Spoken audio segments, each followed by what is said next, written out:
Hello everyone, welcome to my channel ABC All Basics of Commerce. I, your friend Alicia Goyal, will express my views on the topic internal trade. हमारी इस video का topic है internal trade, but उससे पहले हम meaning पे बात करेंगे इंटरनल के और ट्रेड के। इंटरनल का मतलब होता है हम कुछ काम कर रहे हैं, कुछ एक्टिविटी परफॉर्म कर रहे हैं अपनी बाउंड्रीज के अंदर रह के, अपनी लिमिट्स के अंदर रह के जब हम कोई काम करते हैं तो उसे हम बोलते हैं इंटरनल। और ट्रेड का मतलब होता है हम कुछ बाइंग या सेलिंग से रिलेटेड एक्टिविटीज कर रहे हैं। क्यों एक्टिविटीज कर रहे हैं? ताकि उन एक्टिविटीज को करके हमें कुछ प्रॉफिट अर्न हो, कुछ मनी अर्न हो, जिसकी वजह से हमने वो एक्टिविटीज की, तो उसे हम क्या बोलेंगे? ट्रेड। तो अगर हम इंटरनल ट्रेड जो हमारी वीडियो का टॉपिक है उसका मतलब समझें तो इंटरनल ट्रेड टर्म का मतलब क्या हुआ कि हम यहाँ पे बाइंग सेलिंग से रिलेटेड एक्टिविटीज परफॉर्म कर रहे हैं अपनी बाउंड्रीज के अंदर रह के, ताकि हम कुछ प्रॉफिट अर्न कर सकें। और हमारी बाउंड्रीज यहाँ पे क्या होंगी कि हमें जो एक्टिविटीज परफॉर्म करनी है वो अपनी कंट्री की बाउंड्रीज के अंदर करनी है। हम कंट्री के बाहर जाके किसी भी तरह का ट्रेड नहीं करेंगे, हम अपनी कंट्री के अंदर ही सारी ट्रेड की एक्टिविटीज परफॉर्म करेंगे। यहाँ पे हम इंटर स्टेट काम कर सकते हैं, इंटर डिस्ट्रिक्ट काम कर सकते हैं, एक डिस्ट्रिक्ट में अपनी एक्टिविटीज कर सकते हैं, बट इंटर कंट्री हम यहाँ पे किसी भी तरह की एक्टिविटी परफॉर्म नहीं करेंगे।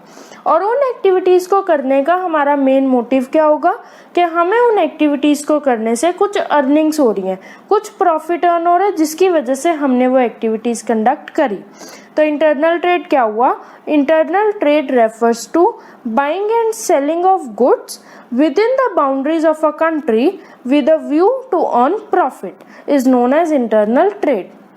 ये था हमारे इंटरनल ट्रेड का मीनिंग। अब नेक्स्ट हमारे पास टॉपिक आएगा फीचर्स ऑफ इंटरनल ट्रेड, जिसमें फर्स्ट पॉइंट हमारे पास यही आएगा कि जो हमने ट्रेड करना है वो कंट्रीज की बाउंड्री के अंदर रह के करना है। Trade with in the boundary of the country, हम कंट्री की बाउंड्री के अंदर रह के ही काम करेंगे। हमारी जितनी भी एक्टिविटीज होंगी वो एक सिंगल कंट्री में ही की जाएंगी।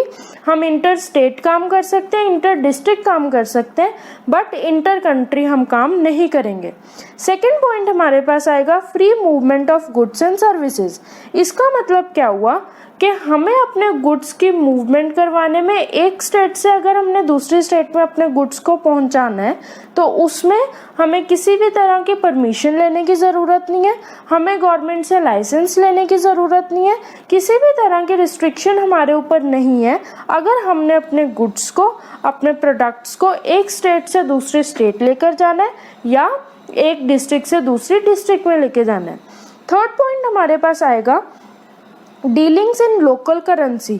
डीलिंग इन लोकल करेंसी का मतलब है हम अपनी बाउंड्रीज के अंदर रह के सारी एक्टिविटीज परफॉर्म करेंगे, तो हमारी जो पेमेंट्स की डीलिंग्स होंगी, ट्रांजैक्शंस होंगी, वो सारी ट्रांजैक्शंस नेशनल करेंसी में होंगी। हमें पेमेंट देनी है किसी को या फिर हमें किसी से पेमेंट रिसीव करनी है तो वो पेमेंट हम नेशनल करेंसी में करेंगे।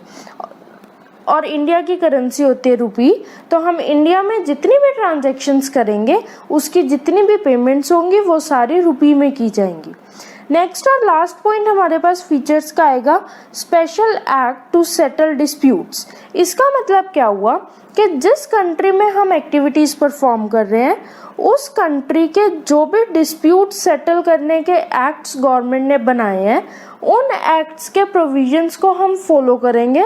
अगर हमें किसी भी तरह का डिस्प्यूट अराइज होता है हमारे बिजनेस में, उन डिस्प्यूट्स को सॉल्व करने के लिए जो प्रोविजंस गवर्नमेंट ने प्रोवाइड किए हैं उन प्रोविजंस को यूज़ करेंगे। लाइक अगर हम इंडिया की ही बात करें तो इंडिया में डिस्प्यूट्स को सेटल करने के लिए सेल ऑफ गुड्स एक्ट बनाया गया है। अगर डिस्प्यूट अराइज हो रहा है इंडिया में तो हम सेल ऑफ गुड्स एक्ट के प्रोविजंस को फॉलो करेंगे डिस्प्यूट्स को सेटल करने के लिए। ये सारे हमारे पॉइंट्स थे फीचर्स के।